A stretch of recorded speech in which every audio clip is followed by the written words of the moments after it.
부부가 함께 읽는 북한어 성경. 사무엘상 3장. 아이 사무엘이 엘리 앞에서 여호와를 섬기고 있을 때에는 여호와의 말씀이 희귀하였고 리상도 많이 나타나지 않았다. 엘리의 눈이 점점 어두워져 거의 볼 수 없게 된 어느 날 밤에 엘리가 자기 처소에 누워 있었고 하나님의 등불은 아직 꺼지지 않았고 사무엘은 하나님의 궤가 있는 여호와의 전 안에 누워 있었다. 그때 여호와께서 사무엘을 부르시니 그가 대답하기를 내가 여기에 있습니다 하고는 엘리에게로 달려가 말하기를 당신이 나를 부르셨기에 내가 여기에 있습니다 하니 그가 말하기를 내가 너를 부르지 않았으니 너는 돌아가 누우라 하였다. 그가 가서 눕자. 여호와께서 다시 사무엘을 부르시니 사무엘이 일어나 엘리에게로 가서 말하기를 당신이 나를 부르셨기에 내가 여기에 있습니다 하였다. 이에 그가 말하기를 내가 너를 부르지 않았으니 내 아들아 돌아가서 누우라 하였다. 그때까지 사무엘은 아직 여호와를 알지 못하였고 여호와의 말씀도 아직 그에게 계시되지 않았다.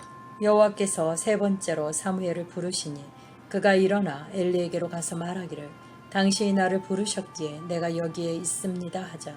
그제서야 엘리는 여호와께서 그 아이를 부르신 것을 깨닫고 사무엘에게 말하기를 너는 가서 누웠다가 그분이 너를 부르시면 내가 아뢰기를 말씀하소서 여호와여 당신의 종이 듣겠습니다 하라 하니 사무엘이 가서 자기 자리에 누웠다.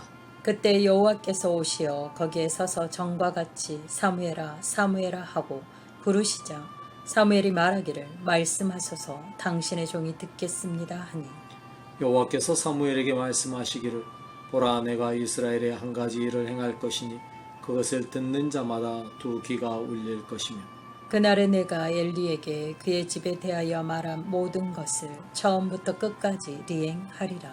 내가 그의 집을 영원히 심판할 것이라고 그에게 말한 것은 그가 알고 있는 죄악 때문이니 이는 그의 아들들이 하나님을 모독하고 있음에도 그가 그들을 금하지 않았기 때문이다. 그러므로 내가 엘리의 집에 대하여 맹세하기를 엘리 집의 제약은 제물로나 레물로나 영원히 속죄함을 받지 못하리라 하였다 하셨다. 사무엘이 아침까지 누워있다가 여호와의 집 문들을 열었으나 그 리상을 엘리에게 알리기를 두려워하였다. 그러나 엘리가 사무엘을 불러 말하기를 내 아들 사무엘아 하니 그가 대답하기를 내가 여기 있습니다 하였다. 엘리가 말하기를 그가 너에게 말씀하신 것이 무엇이냐 부디 너는 나에게 숨기지 말라. 그가 너에게 이르신 모든 말씀 중 하나라도 나에게 숨기면 하나님이 너에게 벌을 내리시고 또 내리시기 원한다 하니 사무엘이 그에게 자세히 말하고 조금도 숨기지 않자 그가 말하기를 그는 여호와시니 그의 눈에 선한 대로 행하시리라 하였다. 사무엘이 자라가니 여호와께서 그와 함께 계셔서 그의 말들 중 단 한마디도 땅에 떨어지지 않게 하시니 단에서부터 브엘세바까지 온 이스라엘은 사무엘이 여호와의 대언자로 세워진 것을 알았다. 그 후에 여호와께서 다시 실로에 나타나시되 여호와께서 실로에서 여호와의 말씀으로 그 자신을 사무엘에게 계시하셨다. 4장. 마침내 사무엘의 말이 온 이스라엘에 퍼졌다. 그 무렵에 이스라엘 사람들이 블레셋 사람들과 싸우러 나가 에베네셀 옆에 진을 쳤고 블레셋은 아벡에 진을 쳤다. 블레셋 사람들이 이스라엘과 싸우려고 대오를 갖추어 전투가 벌어졌을 때 이스라엘이 블레셋 사람들 앞에서 패하여 싸움터에서 4,000명가량 죽임을 당하였다. 백성이 진영으로 돌아오니 이스라엘 장로들이 말하기를 어찌하여 여호와께서 오늘 우리를 블레셋 앞에서 패하게 하셨는가.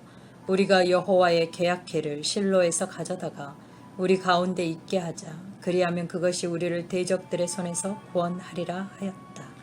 백성이 실로에 사람을 보내어 그룹 사이에 거하시는 만유의 여호와의 계약궤를 거기에서 가져왔고 엘리의 두 아들 홈니와 비느하스는 하나님의 계약궤와 함께 거기에 있었다.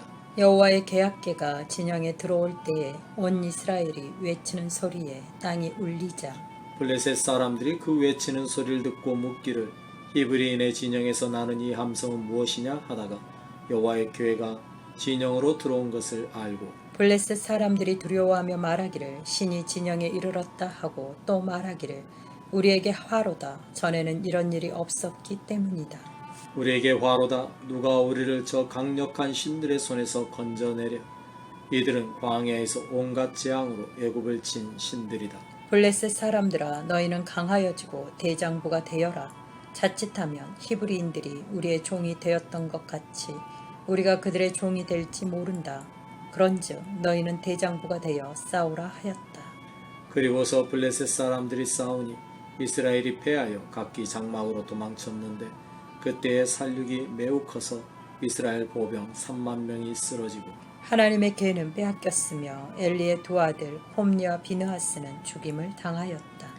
그날에 한 베냐민 사람이 대열에서 달려나와 실로에 이르렀으니 그의 옷은 찢어지고 머리에는 흙먼지를 뒤집어 쓰고 있었다. 그가 도착하였을 때에 엘리는 큰 길 옆 자기 의자에 앉아 기다리면서 하나님의 계로 인하여 마음이 몹시 떨리고 있던 중이었다. 그 사람이 성읍의 소식을 전하려고 들어올 때에 온 성읍이 큰 소리로 외치매 엘리가 그 외치는 소리를 듣고 묻기를 이 고함 소리는 무엇이냐 하자 그 사람이 급히 들어와 엘리에게 고하였다. 그때 엘리는 98살이고 눈이 어두워 볼 수가 없었다. 그 사람이 엘리에게 말하기를 나는 전투 대열에서 빠져나온 사람으로 오늘 내가 그 대열에서 도망쳐 나왔습니다 하니 엘리가 묻기를 내 아들아 사태가 어떻게 되었느냐 하였다. 그가 소식을 전하며 대답하기를 이스라엘이 블레셋 사람들 앞에서 도망하였고 백성 가운데 큰 살육이 있었으며 당신의 두 아들 홈리와 비느하스도 죽임을 당하였고 하나님의 계는 빼앗겼습니다 하였다. 그가 하나님의 괴에 대하여 말할 때 엘리가 자기 의자에서 뒤로 넘어져 문 곁에서 목이 부러져 죽었다. 이는 그가 나이 많고 몸이 무거웠기 때문이다. 그가 40해 동안 이스라엘에서 사사로 있었다. 이때 그의 며느리 곧 비느하스의 아내가 임신하여 출산을 바로 앞두고 있다가 여호와의 계를 빼앗긴 소식과 자기 시아버지와 남편이 죽었다는 소식을 듣고는 갑자기 진통이 몰려와 아이를 낳은 후에 죽어가고 있었다. 그녀 곁에 서 있던 여인들이 그녀에게 말하기를 두려워 마시오 그대가 아들을 낳았소 하였으나 그녀가 대답하지 않고 관심도 갖지 않으면서 말하기를 영광이 이스라엘에서 떠났다 하고 그 아이의 이름을 이가봇이라 하였다. 하나님의 계를 빼앗기고 그녀의 시아버지와 남편이 죽었으므로 그녀가 말하기를 하나님의 괴를 빼앗겼으니 영광이 이스라엘에서 떠났다 하였던 것이다. 아멘.